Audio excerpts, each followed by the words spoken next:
Hey guys, if you didn't see my YouTube short, then you know that there's going to be no face cam for a few videos. Reason being is because my body's full of spots because I had an allergic reaction and I don't really feel comfortable sitting on camera talking about films shirtless. So there's going to be no face cam for a bit. We're just going to use posters and trailer footage just to help visually see something on the screen. But apart from that, enjoy the video.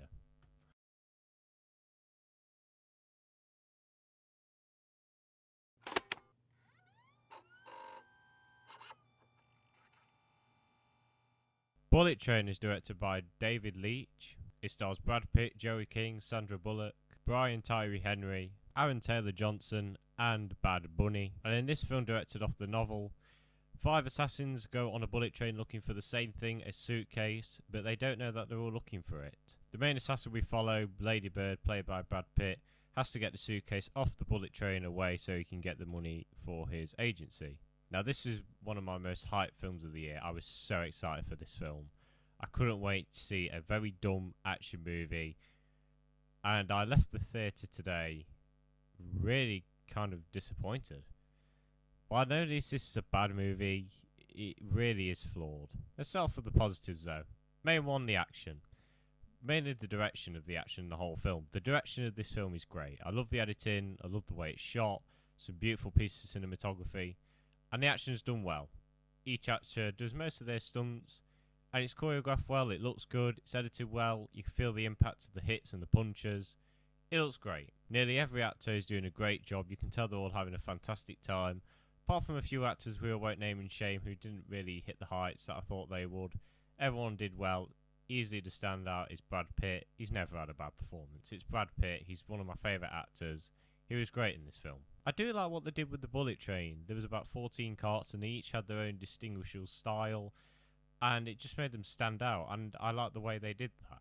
This movie is nice and colourful, charming, the comedy works with it, its tone is balanced pretty well, it's not overly serious, it's not overly comedic, it just finds that right good balance, and it doesn't mess with it tonally bad.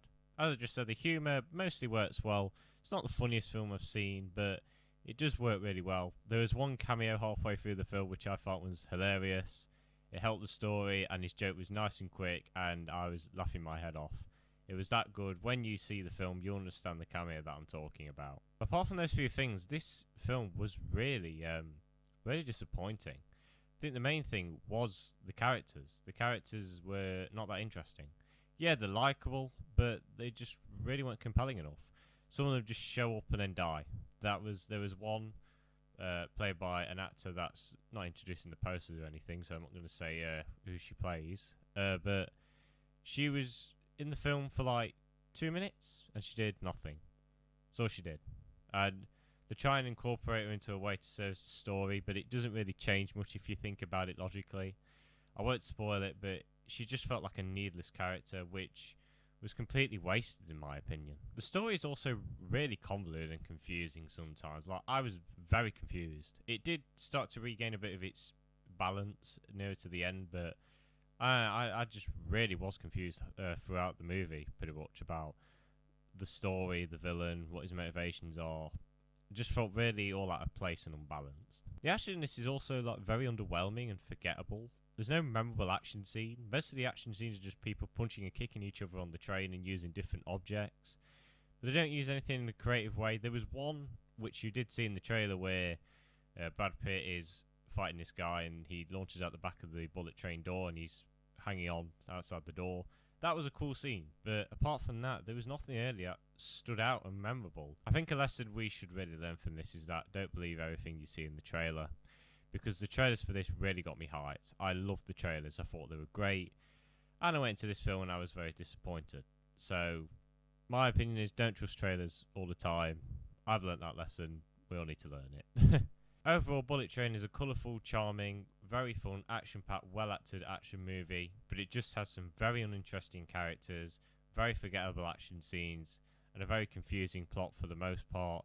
And a couple of really, well, I wouldn't say bad performances, but miscast people in their roles. I'm going to give Bullet Train a 6.5 out of 10. I really wanted to give this film higher, but it was just really disappointing. As I said, not a bad film. I just expected a lot more, and I should have let my expectations go down for this one. Guys, thank you for watching this video. Nearly finished season 4 Stranger Things, so make sure to look out for my review of that season. Also, Nope is coming out soon, and Prey, the new Predator movie, which I will be reviewing on here, so make sure to look out for that. But I hope you all enjoyed this video. Make sure to like and subscribe, and have a good day. See you later.